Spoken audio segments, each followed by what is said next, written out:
এটা হচ্ছে জামুরিয়ার শ্মশান কালী মা। শুনেছি খুব জাগ্রত। এই মায়ের মন্দিরে যারা পুজো দিয়ে মানসিক করেছে তার মনস্কামনা পূর্ণ হয়েছে।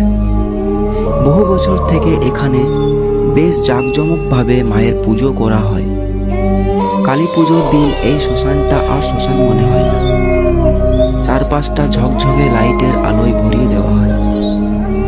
শ্মশানের নাম শুনলে মানুষের মনে একটা আতঙ্ক জাগে, কিন্তু এখানে সেই ব্যাপারটা নেই। যদি কখনো খুব বেশি মানসিক চাপ বা মন খারাপ হয়ে থাকে তাহলে এই মায়ের কাছে এসে একবার হলেও বসবেন, দেখবেন মন প্রাণ শান্তি হয়ে যাবে। আমি এই মায়ের মন্দিরে প্রায় সময় আসি। এখানে খানিকটা সময় বসে সারাদিনের যে ক্লান্তি থাকে তা দূর হয়ে যায়। কালী পুজোর দিন রাত্রিবেলা একবার হলো জামুরিয়া শ্মশান কালীমার কাছে অবশ্যই আসবেন, দেখবেন কত কত মানুষের ভিড় লেগেছে এই জায়গায়।